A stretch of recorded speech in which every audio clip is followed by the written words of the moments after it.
Violaciones de niñas migrantes, niñas que tienen 14 años y están en la calle porque en los centros de menores no caben los menores, lo que pasaban ni por qué estaban allí. Ni siquiera ellos sabían por qué estaban allí en muchas ocasiones, porque no estaban enfermos, no estaban lesionados, nadie sabía por qué estaban allí, simplemente les habían prometido que con un papel documental pues podían tener permiso para residir en España. Los primeros pacientes, como he dicho, llegaron casi todos muy graves porque llegaron con las ambulancias y llegaron ahogamientos, algunos acabaron en la UCI, llegaron en muy mal estado, otros pasaron a un área que tenemos de observación para ser atendidos allí de forma más definitiva y sobre todo atendimos muchísimas fracturas, muchas heridas muy complicadas, heridas hechas por las verjas de la frontera, heridas con las rocas del mar, luxaciones de hombro, otras que las ambulancias llegaban continuamente con más ahogados, las ambulancias siempre traían lo más grave, llegaban continuamente compañeros de la atención primaria que se habían ido a la playa de forma voluntaria con ambulancias para intentar ayudar, nos decían: estamos haciendo reanimaciones a pacientes en las orillas, pero no salen, Susana, no salen, no tenemos de nada. El día 31 de julio estaba trabajando en mi servicio de urgencias, en mi turno normal de mañana, cuando comenzaron a llegar de forma masiva muchos pacientes. Nadie nos había avisado de lo que estaba ocurriendo, excepto cuando empezaron a venir las ambulancias, que comenzamos a preguntar qué es lo que estaba pasando. Llegaron a empezar a llegar muchos migrantes de forma masiva, los primeros venían en ambulancia, con hipotermia, ahogamiento, fracturas, heridas, y entonces fueron los primeros que fuimos atendiendo. Posteriormente salimos a la puerta de urgencia, donde se había agolpado una muchedumbre importante que realmente asustaba porque no sabíamos exactamente lo que pasaba ni por qué estaban allí. Ni siquiera ellos sabían por qué estaban allí en muchas ocasiones, porque no estaban enfermos, no estaban lesionados, nadie sabía por qué estaban allí, simplemente les habían prometido que con un papel documental pues podían tener permiso para residir en España. Los primeros pacientes, como he dicho, llegaron casi todos muy graves porque llegaron con las ambulancias y llegaron ahogamientos, algunos acabaron en la UCI, llegaron en muy mal estado, otros pasaron a un área que tenemos de observación para ser atendidos allí de forma más definitiva y sobre todo atendimos muchísimas fracturas, muchas heridas muy complicadas, heridas hechas por las verjas de la frontera, heridas con las rocas del mar, luxaciones de hombro, 8 luxaciones de hombro. Fue la verdad algo caótico y muy triste. Nadie nos había avisado, no hubo forma de organizarnos, nadie nos dijo cómo organizarnos y tuvimos que actuar sobre la marcha, de tal forma que intentamos hacer una especie de triaje de todos los migrantes que venían en la puerta fuera del servicio de urgencias para poder atenderlos de una forma mínimamente eficaz en todos los sentidos. Gracias a la voluntad de todos los compañeros del hospital, aquellos que pudieron estar libres bajaron al servicio de urgencias a ayudarnos, entre ellas yo, aunque pequé de falsa modestia, que estaba solo en mi turno de mañana y me quedé de forma voluntaria a pasar la guardia allí hasta el día siguiente, incluso un poco más allá, porque nos faltaban manos, nos faltaban cabezas, nos faltaban mentes para pensar. La verdad que fue una situación horrorosa porque los migrantes que venían mal, venían con heridas, con lesiones, venían tristes, venían agotados, cansados, deshidratados, con sed, venían en un estado anímico horroroso. En ningún momento sentimos miedo, ninguno de ellos nos agredió.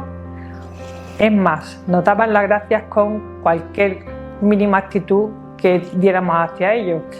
Me sorprendía porque las fracturas que traían y las heridas, que eran muy profundas, eran de gran envergadura. En circunstancias normales, pues cualquier persona con una fractura de esa envergadura hubiera venido chillando, llorando, y no decían nada, absolutamente nada. Estaban callados, aguantando el dolor de una forma, que de verdad que era para quitarse el sombrero. Posteriormente, cuando atendíamos esas heridas profundas o esa fractura, poníamos férulas para atenderlos o los cosíamos, heridas profundas, pues teníamos que darlos de alta porque no se podían quedar en el servicio de urgencia. Nuestro servicio de urgencia es un sitio pues relativamente pequeño para una población pequeña y teníamos una población que había casi doblado la población de Ceuta, con lo cual no podíamos tenerlos en el servicio de urgencias porque no cabíamos, literalmente no cabíamos.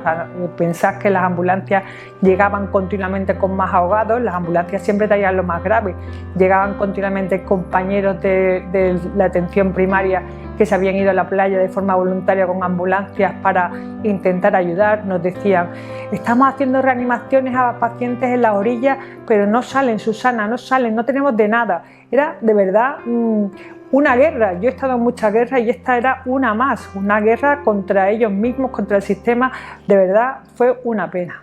Ha habido muchas situaciones que me han hecho prácticamente llorar. De hecho, todos hemos llorado cuando acabamos el turno de 24 horas, como ya he dicho, un poquito más allá del estrés y la emoción que sobrellevamos, porque es muy difícil entender que es muy difícil tratar a un paciente con estas lesiones y decirle: ala, a tu casa. ¿Qué casa? ¿Qué calle? ¿Dónde come? ¿Quién le cuida? ¿Quién le cura las lesiones? ¿Quién le cura las heridas? Nada, no podíamos pensar en esa logística porque no podíamos parar, teníamos que seguir atendiendo a más gente. A mí me impresionó muchísimo el primer día, pues porque a lo mejor yo estaba ya un poco más sensible. A las 12 de la noche llegó un niño de 12 años con una herida abierta en la pierna muy profunda que tuve que suturar por plano, y el pobre chiquillo venía solo, porque los niños pequeños venían solos, señores, solos. Y me cogía de la mano y a través de un intérprete, porque no teníamos intérprete y nuestras compañeras nos ayudaban a traducir, me decía: have to es como un concepto tía con respeto ahí en árabe. No me dejes irme a la calle, no me eches del hospital, tengo miedo. Imaginaros cómo se te queda el cuerpo después de esto. Y tenías que decirle: no, aquí no te puedes quedar, hijo, si es que aquí no tenemos sitio para ti. Horroroso. La verdad que fue una situación horrorosa que continuamente persiste, porque esto no ha cambiado, esto ha ido a más, esto es un continuo. Seguimos teniendo mucha población flotante con muchas necesidades y seguimos atendiéndolos bajo esas circunstancias. Todavía no hemos conseguido tener un hospital donde poder atender y acompañar a estos pacientes en sus enfermedades posteriores, y sinceramente lo seguimos teniendo en las calles pues con mucha pena y mucha tristeza. El jueves, que hubo esa entrada masiva, los ciudadanos de Ceuta, nuestros ceutíes, nuestros caballas, se portaron de forma encomiable, porque vinieron muy pocos y todos aquellos que vinieron fueron porque estaban muy graves. Casi ninguno vino a ser atendido en el servicio de urgencias. Todo esto provocado porque las ambulancias estaban continuamente trayendo migrantes, no pudieron atender a nuestra población de Ceuta y los ceutíes carecieron de todos los derechos y libertades que le ofrece la Constitución para ser atendidos en nuestro servicio. Aún así, tengo que dar las gracias a todos nuestros caballas porque se portaron de forma encomiable, de verdad, una solidaridad única y exclusiva. También tengo que decir que a lo largo de estos días la atención sanitaria de los migrantes ha continuado y no ha bajado en ningún momento la afluencia, de tal forma que nosotros somos los que somos: limpiadoras, 2 limpiadoras, auxiliares, enfermeros, celadores, vigilantes de seguridad, que todos ellos se han portado de forma maravillosa, sin pedirles nada a cambio, de forma voluntaria nos han ayudado y siguen haciéndolo. Pero todavía tenemos mucha gente que quiere ser atendida. Enfermedades nuevas porque los pacientes que vienen, los migrantes, desgraciadamente desconocemos si traen enfermedades de otros países. Sí sabemos que vienen diabéticos porque después de 4 días los diabéticos que no tienen insulina, la insulina tiene que estar en nevera, no traen insulina, no tienen nevera porque están en la calle, esos pacientes se desequilibran, se desestabilizan y estamos teniendo mucha cetoacidosis diabética. Epilépticos que vienen sin tratamiento y padecen crisis convulsivas en plena calle, que también obviamente vienen al servicio de urgencia. Violaciones de niñas migrantes, niñas que tienen 14 años y están en la calle porque en los centros de menores no caben los menores. No es que no quieran atenderlo, es que no caben. porque este problema tan catastrófico nadie nos lo ha avisado y por lo tanto no se ha podido organizar absolutamente nada. Estamos todos trabajando en Ceuta, todos los caballos en todos los estamentos, pues como podemos, atendiendo a la población como podemos. Con lo cual, las consecuencias de todo esto es violaciones a niñas pequeñas, entre ellos, porque la población que ha venido casi todos son adultos, jóvenes y fuertes. Entonces, pues estamos teniendo muchos problemas. Aparte de las violaciones, las epilepsias, la diabéticos, también están viniendo muchas infecciones de las heridas que ya curamos el otro día y que no se han curado, obviamente, y están expuestos al sol. Esos niños vienen con fiebre y vienen con las heridas totalmente infectadas. Estas enfermedades de las que he hablado son enfermedades conocidas, pero hay enfermedades, sobre todo infecciosas, que desconocemos, que no se pueden determinar en un servicio de urgencia, sobre todo tuberculosis, que como ya sabéis es endémica en Marruecos. No sabemos si vienen con tuberculosis, no sabemos si vienen con hepatitis, no sabemos si vienen con otro tipo de enfermedades que a día de hoy tampoco lo vamos a poder saber. Entonces, pues son riesgos sanitarios para nuestra población que estamos asumiendo y que no podemos controlar, con lo cual el día de mañana pues podremos saber si esto ha tenido consecuencias para nuestra población. Con respecto a los muertos, gracias a Dios pues no han podido llegar al hospital, pues los muertos no llegan al hospital, pero sí que ha habido abundantes muertos. Sin embargo, ha habido gente que ha fallecido dentro del hospital, entre ellos una niña de 10 años que no es migrante, pero que tiene una enfermedad crónica, que necesitaba de un aparato de oxígeno. Los padres habían desplazado desde Lleida a Marruecos a pasar las vacaciones y el aparato de oxígeno se había quedado sin oxígeno, se había estropeado y la niña pues desde Castillejos, que es la población que está más cercana a Ceuta, hasta que pudo cruzar la frontera, pues vino sin oxígeno y desgraciadamente falleció. Eso hay que vivirlo para poder consolar a algunos padres en esas circunstancias. De verdad, no puedes imaginar. Los niños son el mayor drama que tenemos en esta situación ahora. Ceuta y nuestro hospital no está preparado para la atención masiva a tantos pacientes. No estamos preparados.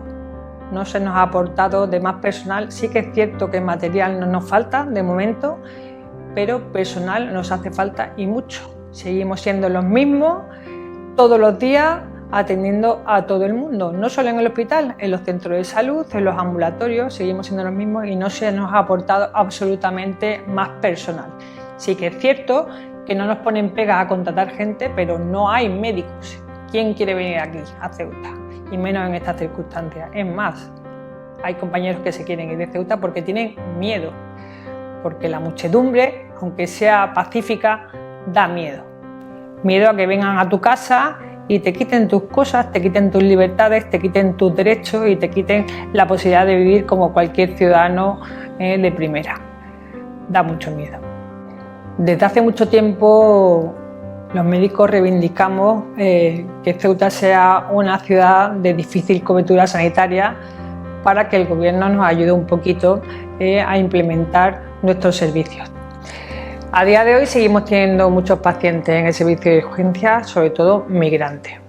El primer día yo creo que atendimos unos 600 pacientes, no nos dio tiempo a clasificar a todos ni a darles documentación a todos porque era imposible. Aquellos que tenían heridas leves se les curaba y se les mandaba a la calle, no a casa, pero a día de hoy sí que seguimos teniendo muchos pacientes, una media de 300, 400, hoy están viniendo más que otros días. No sé si porque quieren una documentación que les aporte algo para seguir en Ceuta, pero siguen viniendo muchos pacientes con el mismo personal y los mismos medios, de una forma insostenible. La población de Ceuta también se sigue poniendo mala, sigue viniendo y hemos tenido que clasificar dos áreas, una para los migrantes y otra para la población de Ceuta porque también tienen derecho a ser atendidos. Así que lo tenemos muy complicado. A día de hoy no llegan muertos, los muertos están en otro sitio, pero sí llegan pacientes con enfermedades que tienen un potencial riesgo de llegar a ser graves. Nadie nos ayuda, nadie nos da una indicación, nadie nos dice hasta cuándo y así continuamos. Llevamos una semana ya. Esto es una catástrofe como cualquier otra. ¿Quién nos ayuda a nosotros los caballos?